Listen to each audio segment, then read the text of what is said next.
ನಮಸ್ತೆ. ಸರ್ವ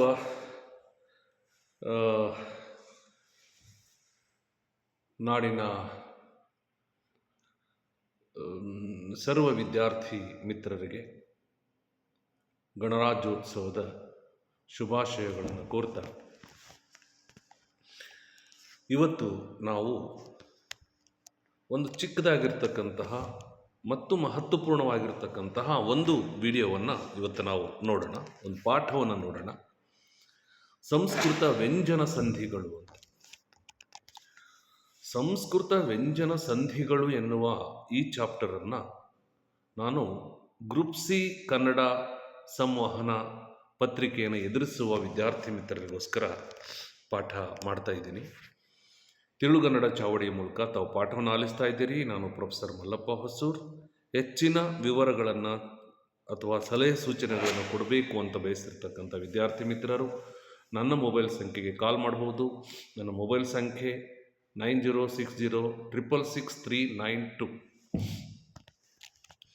ಮಿತ್ರರೇ, ಬೇರೆ ಬೇರೆ ಏನು ಹೇಳ್ತೀರಿ ನೀವು ಅಂದರೆ ಇದು ಏನು ಕಾಂಪಿಟೇಟಿವ್ ಎಕ್ಸಾಮ್ಸ್ ಪ್ರಶ್ನೆ ಪತ್ರಿಕೆಗಳನ್ನು ನೋಡಿದಾಗ ಅಲ್ಲಿ ಕೇಳಲ್ಪಟ್ಟಿರ್ತಕ್ಕಂತಹ 3 ಸಂಸ್ಕೃತ ವ್ಯಂಜನ ಸಂಧಿಗಳ ಕುರಿತಾಗಿ ಮಾತ್ರ ನಾನು ಈ ವಿಡಿಯೋದಲ್ಲಿ ಚರ್ಚೆ ಮಾಡ್ತಾ ಇದ್ದೀನಿ. ಇಲ್ಲಿ ಜಸ್ತ್ವ ಸಂಧಿ, ಚ್ಯುತ್ವ ಸಂಧಿ ಮತ್ತು ಅನುನಾಸಿಕ ಸಂಧಿ, ಈ 3 ವಿಷಯಗಳನ್ನು ಮಾತ್ರ ನಾವು ಅಧ್ಯಯನ ಮಾಡೋಣ. ಜಸ್ತ್ವ ಅಂದ್ರೆ ಏನು ನೋಡ್ರಿ. ಯಾವಾಗಲೂ ಕೂಡ ನಾನು ಹೇಳ್ತಾ ಇರ್ತೀನಿ, ತಿಳುಗನ್ನಡ ಚಾವಡಿ ಪದಚರಿತ್ರೆಯನ್ನು ಹೇಳುತ್ತದೆ. ಜಸ್ತ್ವ ಅಂದ್ರೆ ಏನು ಅಂದರೆ, ಜಶ್ ಅನ್ನುವಂತಹ ಒಂದು ಸಂಸ್ಕೃತ ವ್ಯಾಕರಣಗಳು ಒಂದು ಪದನ ಬಳಸ್ಕೊಂಡ್ರು, ಜಶ್ ಅಂತೇಳಿ. ಜಶ್ ಅಂದ್ರೇನು?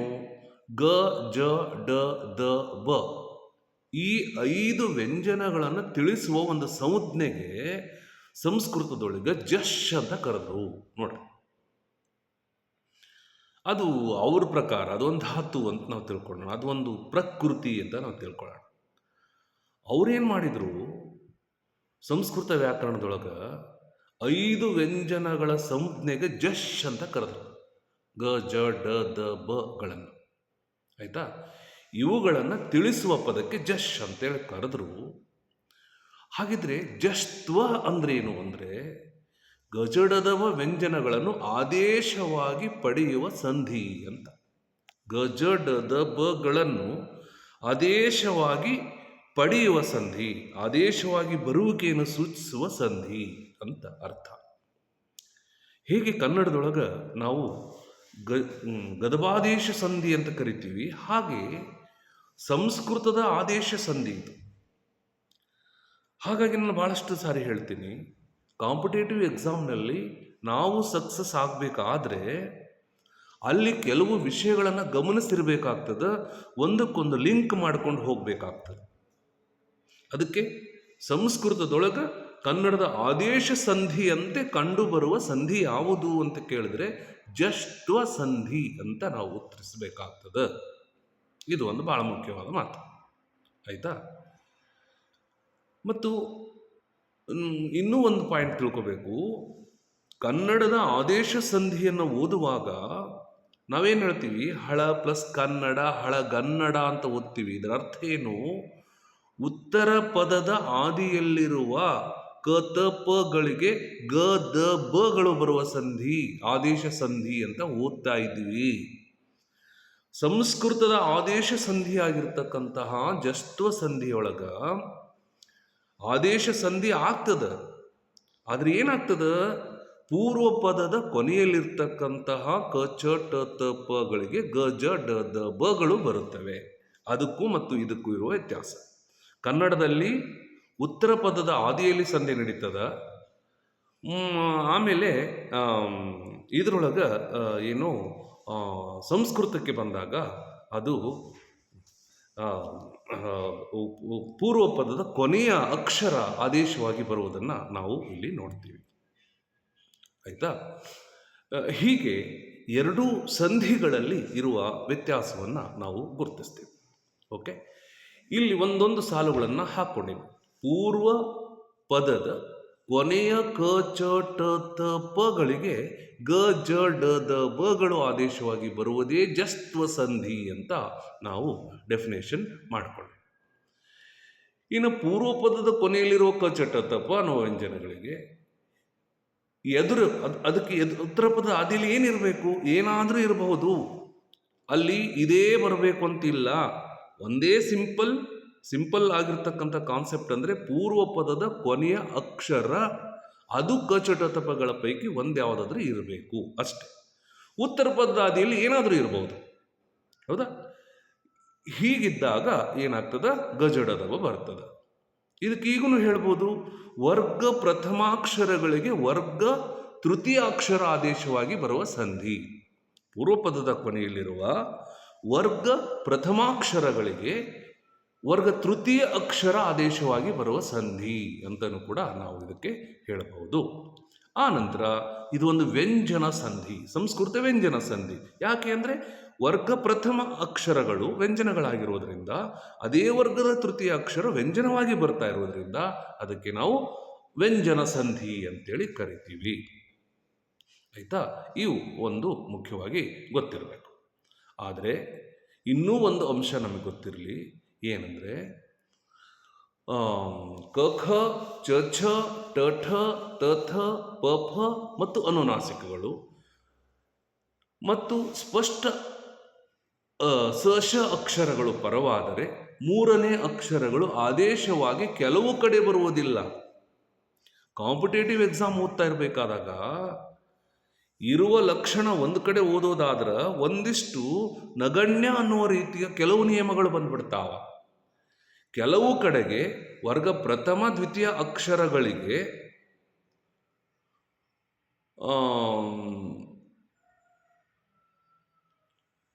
ವರ್ಗ ಪ್ರಥಮ ದ್ವಿತೀಯ ಅಕ್ಷರಗಳು ಮತ್ತು ಸಶ ಅಕ್ಷರಗಳು ಪರವಾದರೆ ಮೂರನೇ ಅಕ್ಷರ ಬರಲ್ಲ ಕೆಲವೊಮ್ಮೆ. ಅಂದ್ರೆ ಏನರ್ಥ ನೋಡ್ರಿ, ನಿಯಮ ಏನು ಹೇಳ್ತಿತ್ತು? ವರ್ಗ ಪ್ರಥಮಾಕ್ಷರ ಪೂರ್ವ ಪದದ ಕೊನೆಗೆ ಇರಬೇಕು ಅಂತ ಹೇಳ್ತಿತ್ತು. ಉತ್ತರ ಪದದ ಆದಿಯಲ್ಲಿ ಒಂದು ವೇಳೆ ವರ್ಗ ಪ್ರಥಮ ದ್ವಿತೀಯ ಅಕ್ಷರ ಮತ್ತು ಅನುನಾಸಿಕ ಆಮೇಲೆ ಸಸ್ಯ ಅಕ್ಷರಗಳು ಬಂದುಬಿಟ್ಟಿದ್ರೆ ಅವಾಗ ಮೂರನೇ ಅಕ್ಷರ ಆದೇಶವಾಗಿ ಬರಲ್ಲ ಅನ್ನುವಂತಹ ಒಂದು ಅಪವಾದದ ನಿಯಮವನ್ನು ನಾವು ಇಲ್ಲಿ ಗಮನಿಸಿಕೊಂಡಿರಬೇಕು. ಆಯ್ತಾ?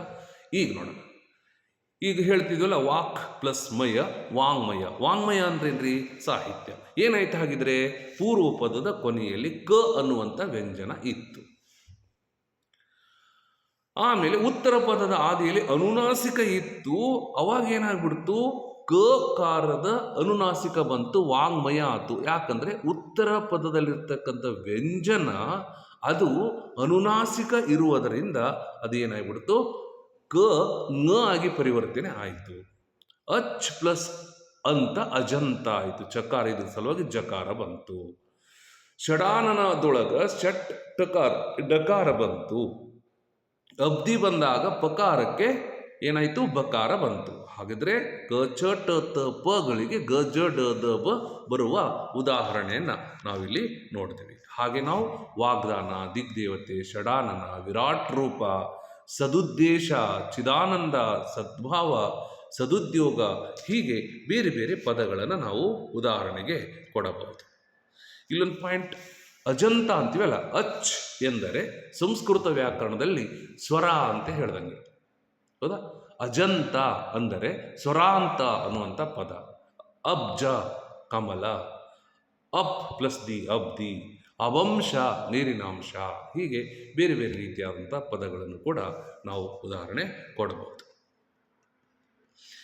ಜಸ್ತ್ವ ಸಂಧಿ ಆಗದೇ ಇರುವುದಕ್ಕೆ ಉದಾಹರಣೆ ಏನು? ದಿಕ್ ಚಕ್ರ ಬರ್ತೈತೆ ನೋಡಿ. ದಿಕ್ ಪ್ಲಸ್ ಚಕ್ರ, ಸತ್ ಪ್ಲಸ್ ಕವಿ, ಹೌದಾ? ಆಮೇಲೆ ದಿಕ್ ಪ್ಲಸ್ ಸೂಚಿ ಅಂದ್ರೇನು?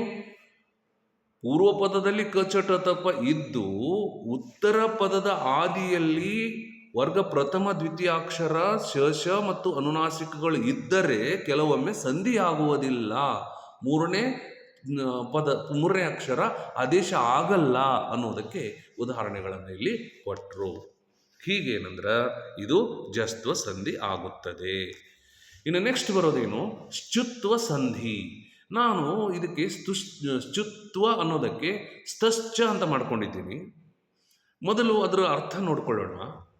ಶ್ಚುತ್ವ ಅಂದ್ರೆ ಏನಪ್ಪ? ಸಂಸ್ಕೃತದೊಳಗ ಶ್ಚು ಅಂತಂದ್ರೆ ಶಕಾರಕ್ಕೆ ಚಕಾರ ಕೊಟ್ಟು ಅದನ್ನ ಶ್ಚು ಮಾಡ್ಕೊಂಡಾರ. ಶ್ಚು ಎಂದರೆ ಶಕಾರ ಮತ್ತು ಚ ವರ್ಗಾಕ್ಷರಗಳು ಅಂತ ಅದು ಹೆಸರೇ ಸೂಚಿಸ್ತದೆ. ಚ ಅಂದ್ರೆ ಶಕಾರ, ಕೆಳಗೆ ಚ ಇರೋದ್ರಿಂದ ಚ ವರ್ಗಾಕ್ಷರಗಳು ಅಂತ. ಶ್ಚು ಅನ್ನೋದು ಶಕಾರ ಮತ್ತು ಚ ವರ್ಗಾಕ್ಷರಗಳು ಅಂತ ಹೇಳ್ದಂಗೆ, ಹೌದಾ? ಈಗ ಎಷ್ಟು ಅಕ್ಷರಗಳು ಬರ್ತಾವು? ಚ ವರ್ಗದ 5 ಅಕ್ಷರಗಳು ಮತ್ತು ಒಂದು ಶಕಾರ. ಈ 6 ಅಕ್ಷರಗಳಿಗೆ ಶ್ಚು ಎಂದು ಕರೆಯುತ್ತಾರೆ. ಇದು ಪ್ರಶ್ನೆ ಆಗಬಹುದು. ಶ್ಚು ಅನ್ನುವಂಥ ಅಕ್ಷರ ಯಾವ ಯಾವ ಅಕ್ಷರಗಳ ಪ್ರತಿನಿಧಿಯಾಗಿ ನಿಲ್ಲುತ್ತದೆ ಅಂದ್ರೆ ಒಂದು ಶಕಾರ, ಇನ್ನೊಂದು ಚ ವರ್ಗ. ಎಷ್ಟು ಅಕ್ಷರಗಳ ಪ್ರತಿನಿಧಿಯಾಗಿ ನಿಲ್ತದಂದ್ರೆ 6 ಅಕ್ಷರಗಳ ಪ್ರತಿನಿಧಿಯಾಗಿ ನಿಲ್ಲುತ್ತದೆ ಶ್ಚು ಅನ್ನುವಂತಹ ಪದ. ಇವುಗಳು ಆದೇಶವಾಗಿ ಬರುವುದಕ್ಕೆ ಶ್ಚುತ್ವ ಸಂಧಿ ಅಂತೇಳಿ ಕರೀತಾರ. ಆಯ್ತಾ? ಹಾಗಿದ್ರೆ ಯಾವ ಅಕ್ಷರಗಳಿಗೆ ಯಾವಾಗ ಆದೇಶವಾಗಿ ಬರುತ್ತದೆ ಶ್ಚುತ್ವ ಅನ್ನೋದನ್ನು ನಾವು ನೋಡಬೇಕು. ಅದಕ್ಕೆ ನಾನೇನು ಸಿಂಪಲ್ ಮಾಡಿಕೊಂಡೆ, ಶ್ಚುತ್ವ ಅನ್ನೋದನ್ನು ಸ್ತಶ್ಚ ಮಾಡ್ಕೊಂಡ್ಬಿಟ್ರೆ ಭಾಳ ಚೆನ್ನಾಗಿರುತ್ತದೆ ಅಂತ. ಯಾಕೆ ಅಂತಂದರೆ ಸಕಾರ ಶಕಾರವ ಸಕ್ರಿ ಸ ಶಂಕರ ಶ ಆಗುತ್ತದೆ, ತತದನ್ನಗಳು ಚ ಚ ಜಜಯಗಳು ಆಗುತ್ತವೆ.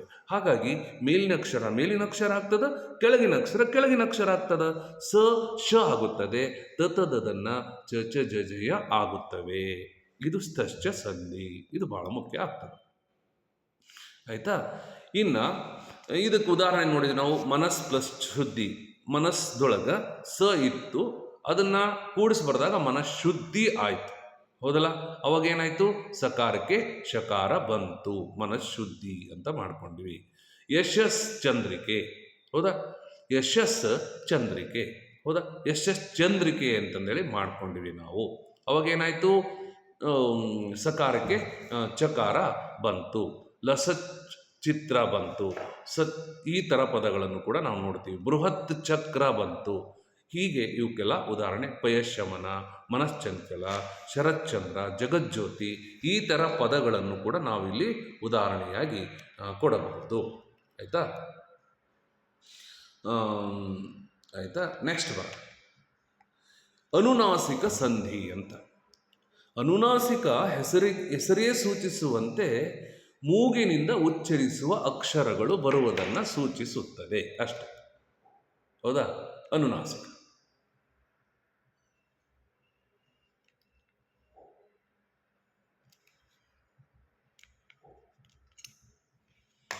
ಈಗ ಇಲ್ಲಿ ಒಂದಿಷ್ಟು ಇವುಗಳನ್ನು ನೋಡೋಣ ನಾವು.